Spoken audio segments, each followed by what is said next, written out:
Bonjour et bienvenue chers amis Sagittaires pour la lecture des énergies du mois de décembre 2021 pour votre signe. On va dans un premier temps regarder le message général ici qui se présente à nous.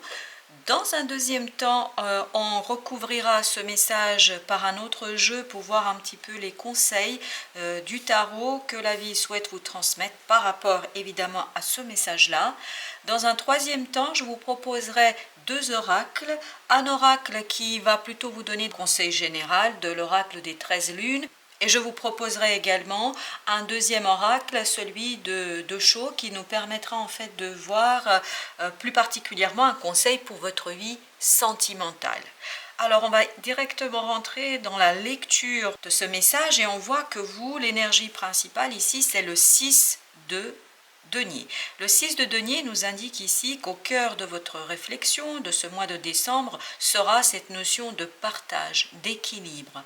Partager de manière équitable et équilibrée un certain nombre de choses avec d'autres, avec vous-même peut-être aussi. Il s'agit vraiment de trouver le juste milieu dans ce que j'ai à offrir au monde, mais aussi de ce que je veux recevoir du monde, c'est-à-dire des autres. Et on voit qu'au cœur de votre réflexion sera ce côté comment je partage équitablement et de manière équilibrée peut-être mon temps entre plusieurs activités, mon temps entre plusieurs membres de ma famille, entre plusieurs amis, ou peut-être aussi comment je appréhende, comment je vis ce partage avec les autres de manière matérielle, de manière concrète. Est-ce que nous sommes sur un pied d'égalité ou est-ce qu'il y a un déséquilibre dans ce partage-là? Voilà ce qui sera au cœur de votre réflexion pour ce message-là. Mais on voit ici que en ce qui concerne ce 6 de denier, nous avons le valet de coupe. Le valet de coupe qui nous dit qu'il y aura une hésitation. Il y a vraiment une hésitation, notamment émotionnelle ici. Émotionnelle, vous allez peut-être pas oser mettre en lumière, révéler, verbaliser ce besoin de ce partage avec les autres. Donc il y a une hésitation. Est-ce que je mets sur la table les difficultés que je rencontre sur ce partage? Ça peut être simplement quelque chose lié à la matérialité, c'est-à-dire si vous êtes colocataire par exemple, est-ce que tout le monde contribue de la même manière au fonctionnement de la colocation? Si vous êtes marié ou si vous êtes en couple de quelque manière que ce soit avec quelqu'un, est-ce que tout le monde contribue de la même manière aux tâches ménagères? Est-ce que tout le monde contribue de la même manière au fonctionnement de notre foyer, à la prise en charge des différentes factures, des différentes dépenses, etc. Est-ce que aussi, ça peut être du côté plutôt émotionnel, est-ce qu'on a le même partage d'amour? Est-ce qu'on se dit je t'aime? Est-ce qu'on se dit de la même manière? Ou est-ce qu'il y a un déséquilibre? Il y a un des deux partenaires qui est tout en amour, tout dans l'expression de son amour, et l'autre il dit oui moi aussi, par exemple. Voilà, donc c'est vraiment lié à ça. Ça va être comment on partage ensemble un certain nombre de choses, et on voit que ce valet de coupe nous dit qu'il y a quand même derrière cette notion de partage vraiment un engagement émotionnel qui est dans ses débuts, c'est-à-dire est-ce qu'on va oser partager ce besoin d'équilibre, d'équité dans les relations? Est-ce qu'on va oser dire à l'autre qu'il y a quelque chose qui nous dérange, qu'il y a quelque chose qui nous pose problème? Donc on sera vraiment sur cette idée, oser exprimer peut-être son malaise. C'est vraiment cette idée-là qui me vient à l'esprit, c'est oser dire qu'il y a quelque chose qui dysfonctionne et quelque chose que vous estimez vous de votre côté, parce qu'oubliez pas qu'il y a ce point de vue, donc une certaine subjectivité, qu'il y ait quelque chose qui n'est pas équilibré. Donc si vous arrivez à exprimer ce malaise, peut-être que l'autre va se rendre compte qu'il y a quelque chose qui est déséquilibré. Mais encore faut-il oser le dire, peut-être parce que vous pouvez avoir une certaine crainte que ce soit mal perçu, mal entendu. Et on voit que pour vous, le défi sera vraiment le choix de décider quelque chose pour initier un nouveau départ. Vous êtes vraiment ici au croisé des chemins, donc vous allez devoir faire un choix, mais qui ne sera pas une évidence même pour vous, puisque comme c'est un défi, ça signifie que vous n'êtes pas tout à fait à l'aise avec ce choix. Et vraiment, je sens ce côté malaise, c'est-à-dire quelqu'un qui n'ose pas s'avancer suffisamment pour dire les choses, pour exprimer les choses, notamment liées à un partage, à quelque chose qui est lié aussi à l'équilibre, l'équité, un partage entre deux ou plusieurs personnes. Et on voit que ce choix va être effectivement porteur d'un nouveau départ dans la confiance. Donc ici, votre défi sera de retrouver la légèreté, de retrouver la confiance en vous, la confiance en la vie pour faire ce fameux choix. Et comme c'est un défi, je ne pense pas que vous allez, dès le mois de décembre, disposer de cette confiance en vous, de cette confiance en la vie pour partir le cœur léger et faire votre choix immédiatement. Donc, vous allez devoir un petit peu travailler sur vous-même et sur votre côté « je n'ose pas le faire, j'hésite encore » pour pouvoir initier un nouveau départ et retrouver la confiance dans votre potentiel, de votre capacité et surtout vous faire confiance à vos ressentis qu'on retrouve ici à travers le valet de coupe. Et on voit ici ce qui va vous aider. C'est d'abord le roi d'épée. Le roi d'épée, c'est vraiment une énergie mentale, mais une énergie où on est sûr de soi. Sûr de soi, c'est-à-dire que là, on a une certaine maturité intellectuelle et mentale. Quand je dis intellectuelle, n'entendez pas au sens j'ai des connaissances, mais vraiment quelqu'un qui sait mener sa vie, qui sait mener son monde, parce que il arrive à faire les choses de manière très stratégique, c'est quelqu'un qui sait élaborer une stratégie, c'est quelqu'un qui sait trancher quand c'est nécessaire puisque c'est le roi. Et vous voyez vraiment, ça me renvoie à ce valet de coupe. Donc il y a une hésitation, une insécurité émotionnelle. Par contre, dans l'intellect, dans le mental, on sent que les choses sont claires. Les choses sont claires, mais par contre, cette clarté d'esprit et la clarté du mental fait que émotionnellement, on n'est pas sûr en fait de pouvoir assumer émotionnellement notre stratégie et nos solutions et nos décisions que l'intellect nous pousse à faire. Donc, vous voyez pour vous ici, ce qui va vous aider, c'est de faire l'unité entre l'émotionnel et le mental. Et effectivement, cette notion de choix ici nous est confirmée par ce 6, par les amants. Les amants, comme ici le 2 de bâton, nous indique qu'il y a un choix à faire ici. Un choix à faire vraiment dans le mental. Le mental va réussir à faire le choix, mais il faut que le mental soit accompagné par l'émotionnel. Et pour qu'il soit accompagné par l'émotionnel, il faudra oser vous faire confiance, osez faire confiance à votre roi d'épée, c'est-à-dire à cette énergie intellectuelle et mentale pour ensuite construire quelque chose. Et vous voyez, vous vous dirigez vers un 3 de denier. Le 3 de denier veut dire que la décision sera prise, la décision sera faite, il y aura un choix qui sera fait et ce choix va vous conduire à construire quelque chose, à élaborer quelque chose, à tel point que vous allez en fait renaître à vous-même. On voit qu'il y a une transformation ici en profondeur, puisqu'on a le jugement qui est un autre arcane majeur. Donc cet arcane majeur nous indique que cette construction, cette élaboration que vous allez être amené à faire certainement fin décembre, début janvier, va vous conduire à une résurrection, à une renaissance de vous-même,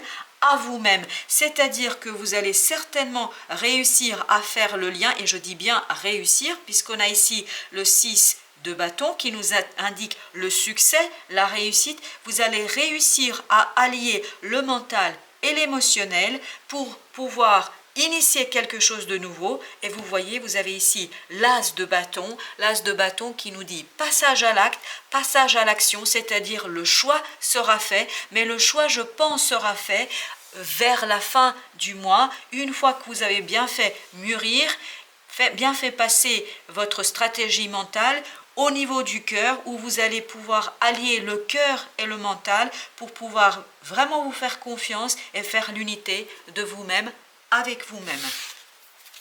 Justement, on va voir quels sont les conseils, chers amis Sagittaires, par rapport à ce message que notre tarot souhaite nous faire passer. On a ici la reine d'épée. La reine d'épée nous dit quoi? Elle nous dit, et un peu comme ici, c'est le pendant de cette arcane qui est le roi d'épée, puisque la reine d'épée, elle est aussi dans le mental. Mais la reine d'épée, justement, elle n'est pas dans la recherche d'émotions. Et je pense ici que c'est vraiment, c'est sortez peut-être de ce côté, j'écoute pas mon émotion, parce que là, vous allez être vraiment tenté à ne pas écouter votre émotion, ne pas écouter votre valet de coupe, parce que valet de coupe face à une reine d'épée ne tient pas suffisamment, puisque la reine, elle a beaucoup plus de maturité. Mais pourquoi la reine d'épée utilise avant tout son mental?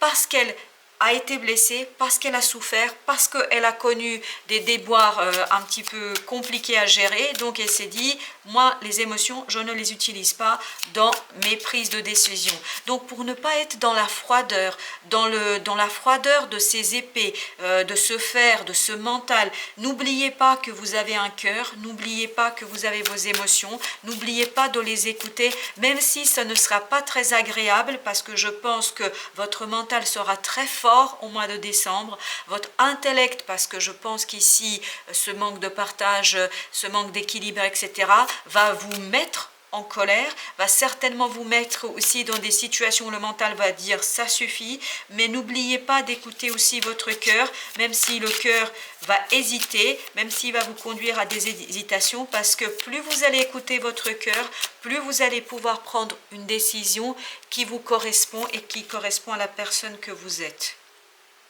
Ok, vous avez ici le jugement, c'est exactement la même énergie qu'ici, c'est-à-dire on vous dit, n'ayez pas peur de renaître à vous-même, parce que le choix et ce nouveau départ, effectivement, vont vous conduire à une renaissance, à quelque chose de nouveau, à une résurrection, vraiment à une transformation de votre être pour retrouver cette confiance qui vous manque émotionnellement.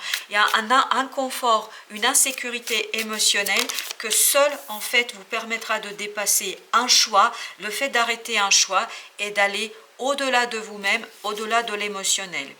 On a ici en conseil aussi la force. La force veut dire retrouver votre force intérieure pour faire taire ces peurs, pour faire taire ces obstacles que votre mental peut peut-être parfois créer, et surtout pour retrouver cette force intérieure pour avancer vers qui vous êtes et pour pouvoir vous faire confiance. Faites taire ni plus ni moins ce côté manque de confiance, et c'est là que vous allez ressortir avec ce 6 de bâton, c'est-à-dire vainqueur de vous-même et surtout d'une situation qui est assez inconfortable et peut-être un peu injuste. Alors, qu'est-ce que nous avons d'autre? On a le 9 de denier qui nous dit ici, recherchez votre autonomie, votre confort, le vôtre avant tout. Parce que ici, le 9 représente par exemple le célibat, représente aussi l'autonomie, l'indépendance. Donc le conseil c'est, n'ayez pas peur de vous-même pour aller vers votre indépendance, votre autonomie, pour aller vers dans l'expérimentation de votre autonomie, de votre indépendance. Parce que vous avez suffisamment de force en vous pour pouvoir le faire. La force, elle est, pour l'instant et au mois de décembre, elle ne sera pas tout à fait visible parce que vous avez ce petit valet de coupe qui nous dit que vous n'êtes pas sûr de vous, vous hésitez entre le passé et l'avenir, entre la stagnation. Voilà, il y aura une hésitation qui ne sera pas évidente, mais cette hésitation n'est que passagère, c'est un processus, et si vous réussissez à dépasser cette hésitation, vous allez pouvoir retrouver toute votre confiance en vous, ça va vous permettre de renaître à vous-même et de retrouver beaucoup plus d'assurance en vous-même pour pouvoir initier certainement pour l'année prochaine un nouveau départ dans la passion et dans l'action. On va regarder quels sont les conseils de l'oracle des 13 lunes. De manière générale, qu'est-ce qu'on vous dit? On vous propose la femme sage. La femme sage nous dit, de toutes mes sagesses, je vous ouvre la plus essentielle, votre sérénité. Votre sérénité, vous allez pouvoir la retrouver parce que je pense ici qu'émotionnellement, ça ne doit pas être évident parce que émotionnellement, comme vous n'êtes pas dans votre sécurité, vous êtes dans un inconfort, donc justement, il n'y a pas cette sérénité. Pour retrouver cette sérénité, pour retrouver toute votre simplicité dans l'approche des choses, en fait, allez voir votre force intérieure, reconnaissez-vous votre force intérieure et c'est là avec votre sagesse, avec votre mental et la réunion et union avec votre émotionnel qui va vous permettre de retrouver cette force et cette tranquillité du monde intérieur. Et c'est exactement cette énergie du 9 de denier que je ressens ici qui nous dit « je me sens bien avec moi-même, je retrouve l'assurance en mon potentiel, en mes capacités, en mon potentiel créateur, donc je sors vainqueur et je réussis à retrouver toute ma sagesse, toute ma capacité créatrice et surtout ma capacité à aborder les choses avec mon mental mais aussi avec mes émotions. » Ok, dans la vie affective, on vous dit célébrez, profitez, vivez votre vie pleinement, vivez votre vie sentimentale pleinement, partagez, recherchez le partage dans votre vie affective, recherchez tout simplement la célébration et un amour partagé. Parce que dans cet arcane de la fête, on a ce côté, on partage les choses avec légèreté justement nous permettant d'être dans la sérénité et ne pas être avec ce valet de coupe hésitant et qui n'ose pas exprimer ses sentiments, ses émotions, qui n'ose pas donner ni plus ni moins un peu plus d'espace à ce poisson qui a besoin de liberté et qui a besoin de plus de sérénité et beaucoup plus d'espace pour se développer. Symboliquement, cela veut dire laissez vos émotions se développer, laissez vos sentiments prendre vraiment part dans votre vie pour équilibrer ici, pour retrouver un équilibre entre le mental et l'émotionnel. Voilà, chers amis Sagittaires, je vous souhaite à tous une belle journée et je vous dis à très bientôt pour d'autres lectures. Merci de votre visite.